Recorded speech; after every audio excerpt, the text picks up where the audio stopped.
What is the difference between an LLC and a corporation in North Carolina? And then what is this S-Corp thing? Hey there, my name is Ron Payne. I'm the CEO and managing partner here of Apple Payne Law in Kernersville, and I'm also a business owner. And today I wanted to explain to you a conversation that I have with a lot of clients when they come in. They've heard they need to be an S-Corp, or they've heard they need to be an LLC, or they heard they need to incorporate, and they don't know what that means. So I wanted to talk for you a little bit about the differences between LLCs and corporations. And then as a side note, I want to explain what is an S-Corp. So the first thing is LLCs are limited liability companies. It's a very flexible, it's the most new business entity that's been created. It's been around a while now, but it is the most flexible, the most malleable, and it allows you to change your situation whether or not you've got 1 member, or 5 members, or 25 or 30 members, or whatever. Corporations in general are a little bit more rigid. There's more reporting requirements. It's a more standardized operating structure, and you've got more reporting and record keeping requirements to make sure that you keep up with to be a properly formed corporation. Corporations have bylaws. LLCs have operating agreements, and the process for editing those is a little bit different for each of those. And again, that goes back to those recording and reporting requirements.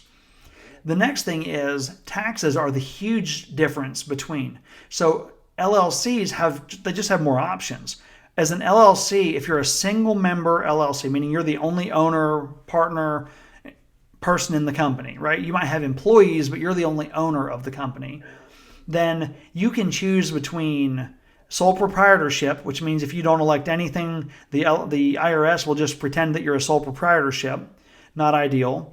The second thing that you can be taxed as is an S-Corp, and we'll talk about that in just a moment.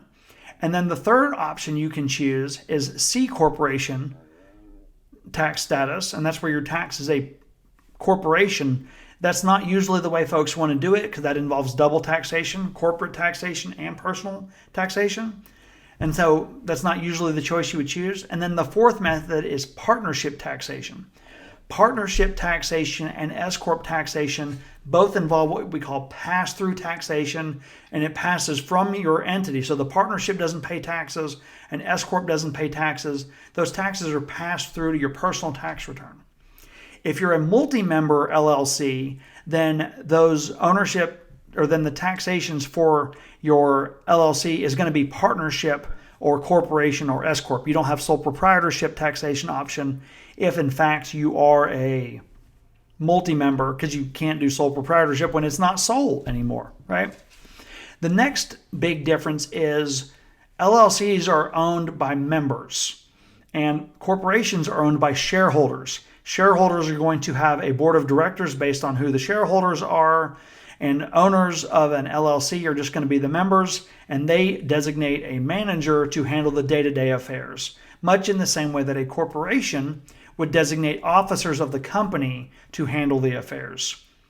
It's kind of goes back to that requirement where I was telling you where there's, more recording and more strict legal requirements for corporations. And it's for those reasons, the flexibility of the taxation, the less rigid requirements for ownership of a corporation, that's the reason we recommend LLCs to most of our folks. Now, I promised I was going to come back to S-Corp, and I wanted to do that real quick. The difference between S-Corp taxation is it is essentially allows you to be taxed like a mini corporation. So it passes the taxes through. The company level pays no taxes, and the income or losses are passed through to the personal tax return. The reason that people choose that over sole proprietorship taxation is that it allows for better deduction of business expenses and generally results in a lesser tax bill. I want to make one important note. I am not a tax guru. I have a fantastic CPA that I work with, and I strongly recommend if you're a business owner and you've got taxes, please work with a CPA. It's cheaper to do that every year, even though I know it's not cheap, but it's cheaper to work with a CPA every year and make sure your books are in order than it is like, I got it, it's fine. And then it turns out that you misclassified what should have been taxable earnings as a business expense, but maybe because of the way you were set up or the options you chose, those options are not tax-free, and as a result, you end up owing back taxes or payroll taxes. We don't want to do that. So I hope this video has been helpful. If you are a business owner or you're ready to set up your own company and jump out there and hang out your own shingle and you don't know where to get started, we are here to help. We offer both 30-minute consultations as well as 1-hour consultations to help you make sure you're choosing the right form of business, to make sure that your contracts are in place, and to answer any other pressing questions that you have as you get started on the exciting journey known as business ownership. So to set up that consultation, give us a call, 336-281-6928, or visit us on the web, applepaynelaw.com. The team at Apple Payne Law helps families navigate life's important decisions and making sure that your business, your livelihood, in some ways, almost another child because of the amount of blood, sweat, and tears you're going to pour into it. We're here to help make sure that you take care of those, and that is indeed an important decision. So we look forward to speaking with you.